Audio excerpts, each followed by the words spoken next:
Jour 4 de notre semaine sur l'intercession, la procuration de son autorité. Alors, Dieu a pourvu plusieurs armes puissantes pour abattre les forteresses de l'ennemi. Et aujourd'hui, on va parler de son arme le plus puissant qui dépassera toutes les incrédulités, tous les démons, toutes les forteresses et les principautés, les esprits méchants qui s'élèvent contre lui. Rien ne peut le résister, mais avant cela, il nous a donné trois. Donc, trois armes. Et le premier, c'est sa parole, et on l'a déjà dit plusieurs fois, que c'est très important de citer dans nos prières sa parole. Pas notre parole, pas notre paraphrase, mais vraiment littéralement sa parole, parce que Dieu veille sur l'accomplissement de sa parole. Ça ne lui retourne jamais sans avoir son effet.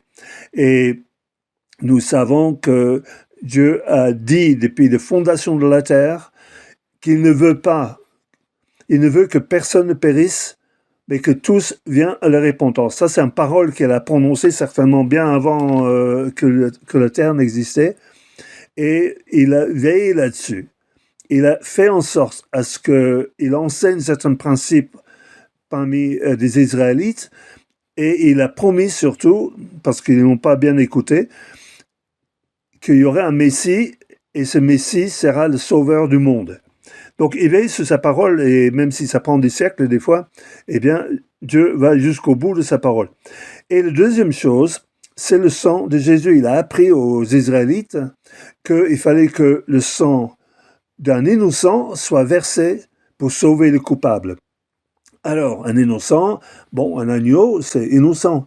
Et donc, il y a des millions de moutons, d'agneaux, de boucs, de taureaux qui ont été sacrifiés. Des millions de litres de sang ont été coulés, mais ça n'a pas effacé le moindre péché, puisqu'ils n'ont pas la même valeur aux yeux de Dieu. Il fallait que ce soit un homme, mais il cherchait un intercesseur qui était prêt à donner sa vie pour l'humanité. Il n'en a pas trouvé, sauf, et il s'est dit, c'est pas mon propre bras, donc en envoyant son propre fils pour accomplir cette tâche-là. Il veille sur l'accomplissement de sa parole. Et Jésus-Christ, évidemment, a été désigné l'agneau de Dieu qui ôte les péchés du monde.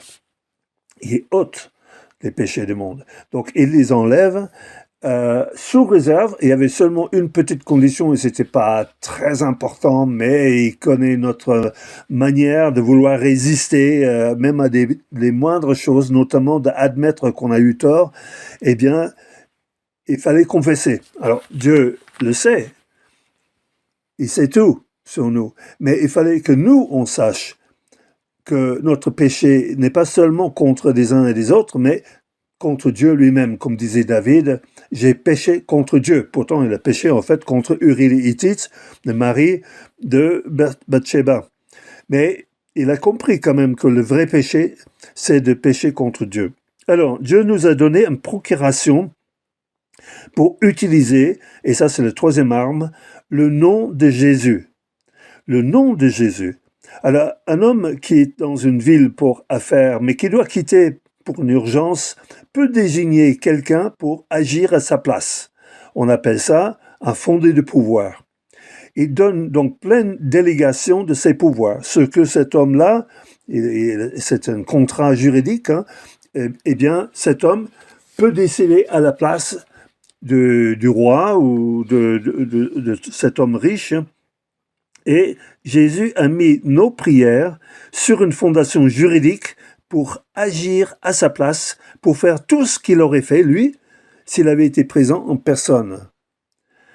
Et il vous a choisi et établi pour porter du fruit, afin que tout ce que vous demanderez au Père en mon nom, et chaque fois que vous voyez le « en mon nom », ça veut dire que il nous a donné son nom, sa signature, nous avons sa signature sur un tampon, eh bien, il vous les donnera.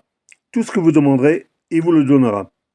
Ce sont ici les signes qui accompagneront ceux qui auront cru en mon nom, pas en son nom. C'est pas la peine de dire je te chasse Seigneur ou je te chasse Satan ou de dire je prends autorité. Non, tu n'as pas besoin de prendre autorité. Tu as l'autorité et tu l'exerces cette autorité dans telle situation. Donc tu peux dire j'exerce cette autorité, mais prendre non. Tu peux rien prendre, c'est Dieu qui te le donne. C'est pas pareil. Alors, on dit prendre, donner, c'est donner, et prendre, c'est voler. Donc, on ne vole pas son autorité, on l'exerce et on l'applique dans les situations. Alors, ce sont donc les signes qui accompagneront ceux qui auront cru en mon nom. Ils chasseront des démons, guériront les malades, etc. Marc 16, verset 17. Et quand on prie, alors on prie au nom de Jésus. Notre prière passe entre ses mains. C'est pas notre prière qui est puissante. C'est pas parce qu'on crie très fort, comme j'entends parfois dans les églises. C'est pas ça qui convaincra Dieu, et certainement pas les diables. Ils savent très bien, comme des fils d'un juif qui essaie de chasser des démons. Ils disent, les démons ont répondu. Ils ont dit, mais on connaît Jésus, on connaît Paul, mais vous êtes qui, vous? Hein? Donc, ils n'exerçaient pas l'autorité de Jésus, ils exerçaient leur propre autorité en faisant une espèce d'incantation, en disant au nom de Jésus ou au nom de Paul, mais ils n'étaient pas des fondés de pouvoir, ils n'avaient pas cette autorité. Et puis, ils se sont fait charcuter par ces démons. Quand on prie, nos prières passent entre ses mains, des mains de Jésus puissant. Et son accomplissement, dans ce cas-là, devient sa responsabilité légale. Pas notre responsabilité, c'est Dieu qui va manifester sa gloire. Il a promis. Car celui qui croit en moi fera lui aussi des œuvres que moi j'ai fait, et il en fera de plus grandes que celles-ci. Parce que moi, je m'en vais au Père. Et quoi que ce que vous demandez en mon nom, je le ferai afin que mon Père soit glorifié dans le Fils. Si vous demandez quelque chose, c'est vraiment très vaste, hein, quelque chose en mon nom, alors évidemment, pour demander correctement, c'est une question d'écouter le Saint-Esprit qui est en nous, et même Jésus qui est en nous, qui nous indique pourquoi on doit prier. Et on le sent, c'est son onction qui descend sur nous et qui nous donne l'autorité, même si ce n'est pas quelque chose qui se fasse tous les jours, eh bien, mais quand ça se fait, eh bien, on sait que Dieu va faire bouger des lignes. Parce que finalement, intercession, c'est de reconstruire, refaçonner l'avenir qui est devant nous pour que ce ne soit pas l'ennemi qui est le dessus, mais que ce soit bien Jésus qui fait en sorte à ce que la volonté du Père soit faite sur la terre comme au ciel. On n'a aucun doute que la volonté du Père se fasse au ciel, mais Jésus nous utilise, il nous a rendus fondés de pouvoir pour appliquer la volonté du Père sur les cieux, sur la terre. Donc, il a toute l'autorité dans le ciel et sur la terre jusqu'au fin du temps. Et il y a un nom au-dessus de tout autre nom, qu'au nom de Jésus se ploie tout genou des êtres célestes et terrestres, et que toute langue confesse que Jésus-Christ est Seigneur à la gloire de Dieu, le Père. Philippiens 2, versets 9 à 11. Alors, que tout genou se plie et que toute langue confesse que Jésus-Christ est Seigneur. Alors, ce n'est pas le cas actuellement. La plupart de nos ennemis, les djihadistes, des satanistes, des gens méchants, des gens égoïstes, eh bien, ils ne plient pas les genoux devant Dieu. Ils veulent que le monde plie les genoux devant eux. Et le fait, c'est que ça donne un bon sujet de prière et même de pleurs pour eux, parce qu'ils sont perdus. Ils vont être perdus, parce que s'ils ne plient pas le genou d'une manière volontaire avant la fin, ils vont être cassés en deux. Ils vont pas pouvoir se redresser. Ils vont être mis à genoux par la puissance de notre Seigneur, et ils vont et peuvent plus demander pardon. Ils sont condamnés, ils ne pourraient plus se redresser. Pour l'instant, ils sont comme des coqs, ils se redressent, mais ils ne pourraient pas le faire. Alors, notre Père reconnaît nos droits familiaux de nous servir de ce nom et aussi nos droits légaux. On a un droit, il n'y a pas d'autre nom qui a été donné sous le ciel que pour sauver les hommes que le nom de Jésus. Rien ne peut nous sauver sauf le nom de Jésus. Rien ne peut sauver ceux pour qui nous prions sauf le nom de Jésus, parce que toute autorité lui a été donnée. Et il sait que la bonne utilisation de ce nom délivrera tout homme de péché, de la maladie ou même d'une vie de défaite. Quelle que soit la durée des défaites, quelle que soit la durée de nombre de fois qu'on a échoué, eh bien, Dieu peut redresser la situation sous réserve que ses serviteurs et ses amis surtout utilisent son nom. Alors, on connaît l'histoire de paralytique qui était à la belle porte, que Pierre et Jean ont vu, et ils mendiaient. Alors, Pierre et Jean, ils disaient, mais l'argent et l'or, nous ne l'avons pas, mais ce que nous avons, nous te le donnons. Donc, ce que nous avons, c'est le plus précieux de ce qu'ils avaient. Au nom de Jésus, lève-toi et marche. Et puis, pas seulement marcher, il commence à danser. Mais, c'est un chant pour les enfants. Mais, après, il y avait tous les badauds qui sont venus et disaient à la foule, « Pourquoi avez-vous fixé vos yeux sur nous, comme si nous avons fait marcher cet homme par notre puissance ou par notre piété ?» Donc, c'est pas parce qu'on a la puissance en nous, c'est pas parce qu'on a jeûné et on a prié et on a agi bien, etc. C'est pas notre piété, c'est par la foi en son nom, d'avoir cette foi que son nom est suffisante pour régler cette situation-là et qui a raffermé cet homme que vous voyez et que vous connaissez. Actes chapitre 3, versets 11, 12 et 16. La puissance se trouve dans l'arme, pas en nous. Et quand ce nom est proclamé avec foi, toutes les ressources infinies de Dieu sont déclenchées, parce que Dieu aime son Fils. Et nous devons continuer son travail. Si nous échouons sur la terre, c'est pas à cause d'un manquement de la part de Dieu. Il a largement des ressources pour régler toutes les situations. C'est pas à cause de l'absence et de l'autorité, la puissance de nom de Jésus. On a souvent l'impression que c'est un peu 50-50. Le diable se bat contre l'Esprit de Dieu. Et des fois, c'est le diable qui prend le dessus. Des fois, c'est Dieu qui prend le dessus. Non, c'est pas ça. Le diable est battu. Jésus-Christ est apparu pour détruire l'œuvre de l'ennemi. Détruire. Mais nous, on doit appliquer cette destruction, cette bataille perdue, cette guerre perdue, on doit l'appliquer sur la terre. Ça, c'est notre rôle en tant qu'intercesseur. C'est pas parce que on pourrait croire que c'est parce que la rédemption n'était pas parfaitement accomplie. C'est partiel. Enfin, ça couvre toutes les situations, mais pas celle-ci. C'est trop dur. Alors, c'est peut-être trop dur, et c'est pour ça qu'il faut qu'on soit collectif dans nos prières d'intercession.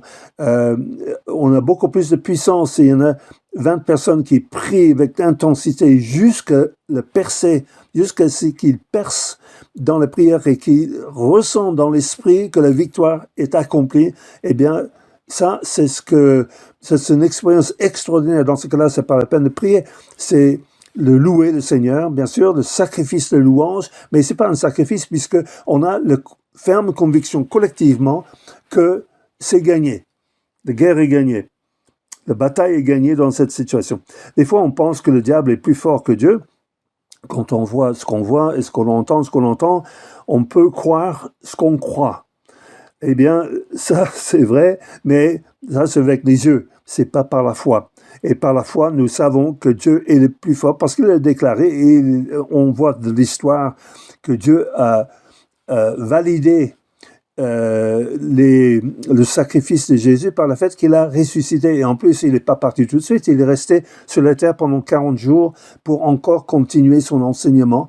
On aurait bien voulu avoir un enregistrement de cela, mais on sait un petit peu ce qu'il a raconté aux deux hommes sur le chemin d'Emmaüs, eh bien, c'est Dieu l'a pas seulement ressuscité, mais il a permis qu'il reste sur la terre. Et en fait, Jésus-Christ n'est pas parti. Il reste, il est venu, d'ailleurs avec son Père, demeurer en nous. C'est absolument extraordinaire. Et on peut penser aussi que la puissance du Saint-Esprit n'est pas assez forte qu'en nous, que celui qui a ressuscité Jésus de la mort. Nous avons le même esprit de ressuscité qui habite en nous. Jésus-Christ, Adam était un esprit vivant, mais Jésus-Christ est un esprit vivifiant. C'est-à-dire quand il vient auprès de nous et renouvelle tout ce qui est mort en nous, tout ce qui est notre capitulation, tout ce qui est notre découragement, tout ce qui est notre égarement, tout ce qui est notre manque de foi, eh bien, il est capable à le revivifier, simplement en nous parlant doucement dans nos oreilles. Et c'est parce que nous sommes ignorants, ça c'est la vraie raison, des privilèges qui ont été donnés par Dieu. Simplement, notre incrédulité prend le dessus. Mais l'incrédulité, Jésus-Christ l'a vaincu aussi à la croix. Il faut dire qu'en tant qu'homme, il a certainement été tenté aussi de ne pas croire nécessairement son Père quand son Père lui a dit que tu seras ressuscité après le 3e jour. Mais Jésus-Christ l'a annoncé et l'a prophétisé plusieurs fois avant sa mort qu'il allait être mis à mort par des hommes iniques, des Romains, et qu'il allait ressusciter après 3 jours. Donc, ça veut dire qu'il avait la foi et la confiance dans la parole de son papa. Alors, pour avoir la possibilité de faire son œuvre, même si on est fondé de pouvoir, on peut se tirer une balle dans le pied si nous ne veillons pas que tous nos péchés sont confessés. Si on laisse en place des péchés non confessés en nous, eh bien, nous ne pourrions pas marcher dans l'obéissance à la lumière qu'il nous a donnée. Et ça nous affaiblit. Donc, c'est pour cela que c'est important. Mais en même temps, c'est sa parole qui nous purifie. Hein. Jésus-Christ, dans Jean, 1 Jean, eh bien, si nous confessons de nos péchés, Dieu est fidèle et juste pour nous les pardonner, mais c'est déjà fait. Hein. Il a déjà dit, pardonne-leur, Seigneur, à la croix, car ils ne savent pas ce qu'ils font, ce qui est vraiment vrai. Mais pas seulement il nous pardonne nos péchés, mais il nous purifie de toute iniquité. Et ça, c'est la deuxième phase, et c'est toute notre vie, où la parole de Dieu fait une œuvre de purification dans nos pensées, dans nos comportements et dans ce qu'on a comme priorité dans la vie. Donc, voici quelques réflexions.